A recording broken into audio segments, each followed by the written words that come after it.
Welcome to the I Now Pronounce You Divorced podcast, where we have 3 award-winning family law attorneys dive into intriguing topics like divorce, military divorce, custody and visitation, trust and estate planning, and all things family law.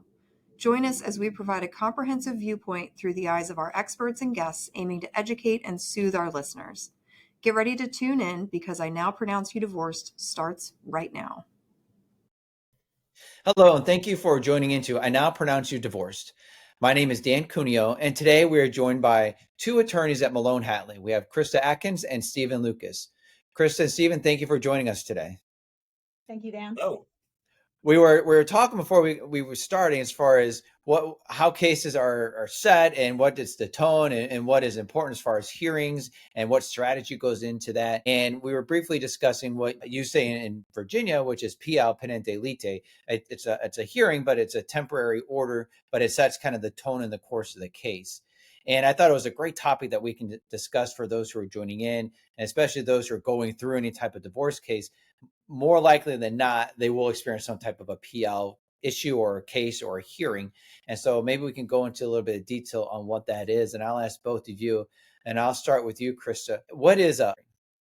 So a PL hearing is typically, the way I explain it to my clients, it's the first hearing that we go to in a divorce action. And it's going to establish some temporary relief during the pendency of the divorce. And so a lot of times that's not a great explanation, and clients are like, well, I don't understand. And so the best way that I can say it is that we don't want, for example, with young children, we don't want during the pendency of the divorce for one parent to withhold the children from the other parent.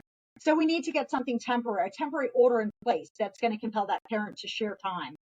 Also financially, we need to get some financial relief oftentimes to clients during the pendency of the divorce, because spouses are not always on the same level financially. Sometimes there's a high income spouse and there's a low income spouse, or there's a stay-at-home mother who's going to need support during the divorce.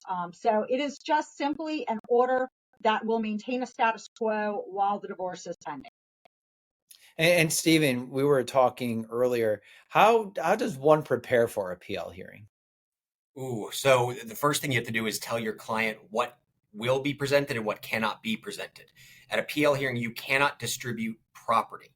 That's a big one. The second one is they're not here to hear faults. They're not here to litigate the case about who did what wrong. It comes into factor with the children, but they don't care if there was adultery. They'll hear it sometimes, but they're not really supposed to. It's need-based support. So if you are the client who doesn't have any, or the spouse who doesn't have any money, because the other side has controlled the finances, it is your time to get that. If you've always had or always been the primary custodian for the children while the other spouse goes to work, there's your time to get it.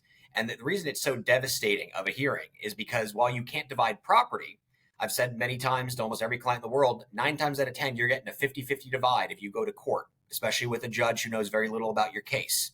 Mm-hmm. At a PL hearing, though, the big ticket items of child custody, child support, and spousal support will all be decided. They're not supposed to be completely finalized. It's a temporary order. But what happens most of the time is your final decree going to look a lot like that PL order. There's even a formula to stop fights on spousal support. Okay, great. Well, they're not supposed to use that formula at final trial. Will the amount you got at the PL hearing look a lot like what you got at final trial? So it really does. It's not supposed to. It says in the statutes, it's not setting a status quo, but the practical terms are those 3 issues might be decided very early in your case. Christa, how hard is it if you have an appeal hearing and it's not favorable? Can you take it up to the next level, which I'm not sure in your jurisdiction? Is it a circuit court? Is it the appellate court? Or are they non? So in Virginia, they're non-appealable because they are it's an order that's temporary in nature. You have to have a final order. So first of all, we're in circuit court because a Pendente Lite hearing is always going to be had in circuit court. They are not in the Juvenile and Domestic Relations Court, which does produce appealable orders. In the circuit court, your next option is the Court of Appeals. However, it can only be a final order. So these are not appealable orders. You are going to be stuck with this order. Parties are going to be stuck with this PL order until the final trial, at which time there will be a final appealable order. Okay. And Stephen, when you have this potentially unfavorable order, what's the strategy look like from once you receive that order to the final hearing or trial?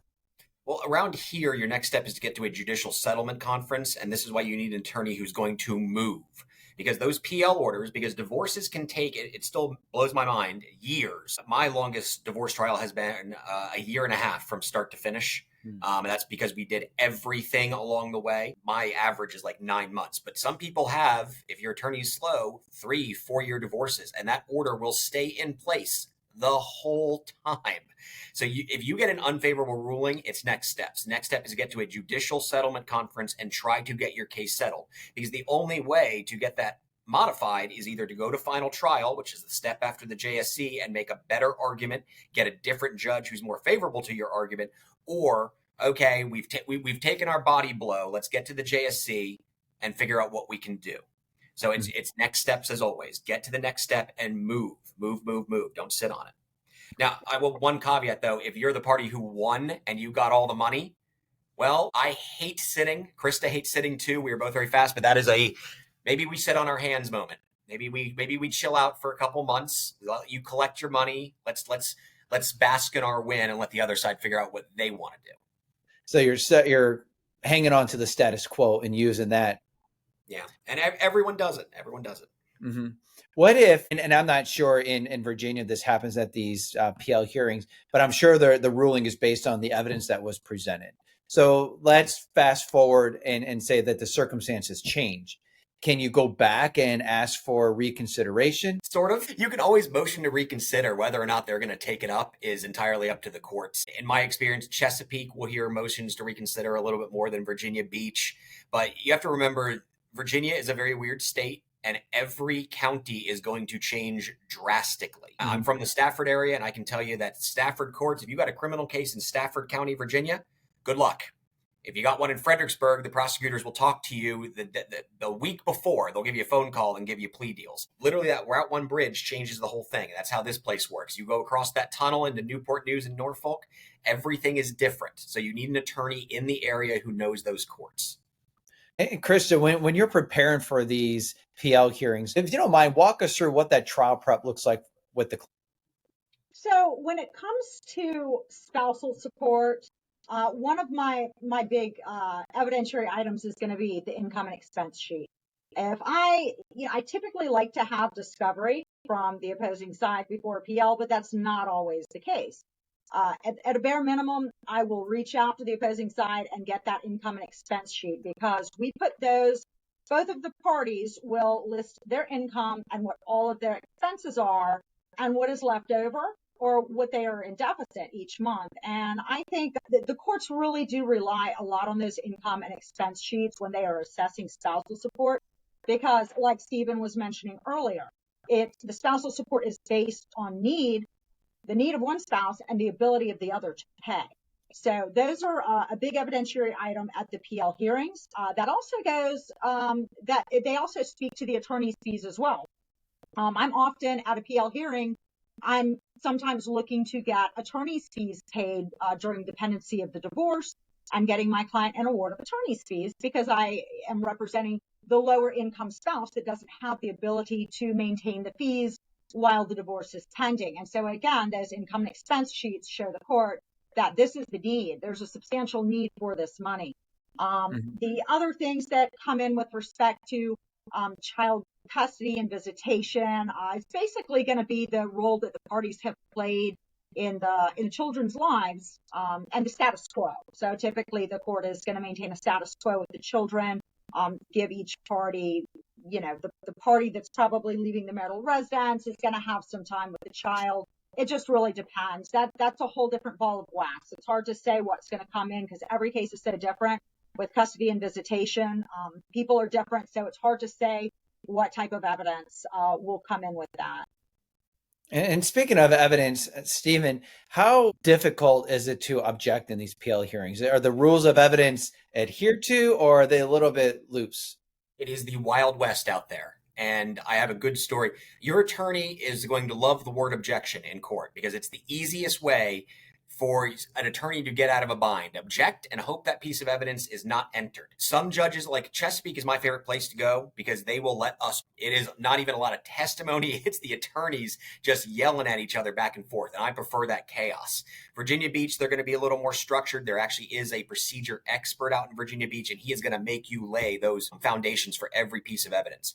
But I will say this, I was going to mention this, those income and expense sheets. Do not object. This is giving out a little bit of trial secrets, but you do not have to have your attorney object to a piece of evidence that has not been presented to early or before court. Some guy forgot his expense sheet once. I could have objected to it. You got 2 minutes to review a sheet you haven't seen before. I went through the sheet and found out that his income was not correct. He was double counting his mortgage and his interest, and he claimed he had $0 left over every month. So I got him on the stand and said, hey, when you press the button to pay your mortgage, what is it? Is it $2,500 or $3,000? Because you listed $3,000. And he said, I got it right here. It's $2,500. So when you say you have zero, you actually have $500 left over, don't you? Guess what I got for spousal support? $500. So that's how the evidence goes. It's very touch and go. I could have objected. Maybe the judge would have let it in. Maybe he wouldn't. I knew it was the Wild West, and I wasn't going to rely on the exact rule of I could get this out. I adjusted on the fly, let the evidence through, and used it for something better. Wild West, I'll be honest, I do not think, I hate saying this, your attorney matters very much for most of your divorce. I think any attorney can write a complaint. I think any attorney could go to a settlement conference. I think the big times where your attorney matters, PL hearings, final trial, initial consults. It's the beginning, middle, and end. Everything in between, somebody else could figure out how to do, but you need someone good to get those three things down right. When we're talking about PL hearings and we're looking at strategy, Christa, when you are preparing your client, do you bring in witnesses as well, or is it just a client in the other opposing party? It depends on the case. Every case is different, so it depends on the case. So if it is an issue of child custody and visitation, and my client has disclosed to me that the other party is a severe alcoholic that can't properly care for the children, and there is an independent witness that's going to testify to that, then I'm going to bring a witness in. And I'm going to try to get a PL order that either put some type of limitation or some oversight on visitation in that kind of a scenario. So it really depends. It's very case specific, fact specific, whether I'm going to bring witnesses into the PL hearing. And typically, we will set them differently. Now, I know in Virginia Beach, we're usually on a Friday docket, and we're limited. Our time is limited to maybe 30 minutes, an hour at most. If we're going to go over an hour in a PL hearing, we have to set the hearing differently with the duty judge. So it really depends as well how you set the hearing, as far as how long you expect the hearing to go. And if you're going to be calling witnesses, you're going to set it a little bit differently because it's going to be under a duty judge. And you raise a really good point, Stephen. And I know we're up against time here for the podcast, but when you're looking to file the PL, from the date that you decide you want to file, how long is it between filing it and actual hearing? And then the second part of the question, is it retroactive to the date of filing for the PL, or can you get retroactive to the date of filing for the divorce? Well, it's supposed to be retroactive to the date of filing, but again, it's the Wild West out there. It is, I don't know how many times I've been told, this is not just a court of law, Mr. Lucas, this is a court of equity. We're going to do the equitable thing. So argue what you want.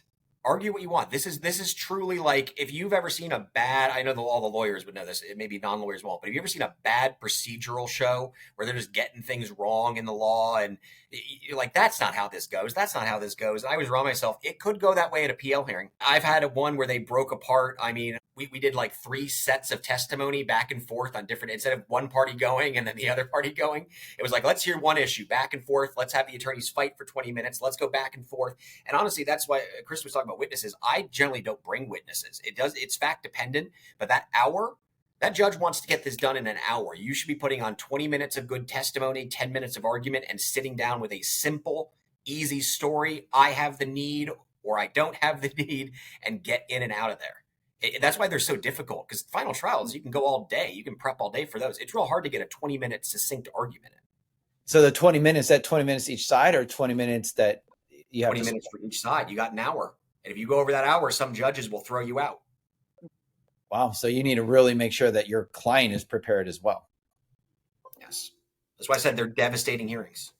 You bring up court of equity, and that's such an ambiguous term. I just remember back in my litigation days, it's like, well, if you're saying equity, that really isn't fair, Judge, but okay. Well, I really appreciate both of you taking time to talk to us about PL hearings, because it's so important that you listen to your attorney, listen to their advice.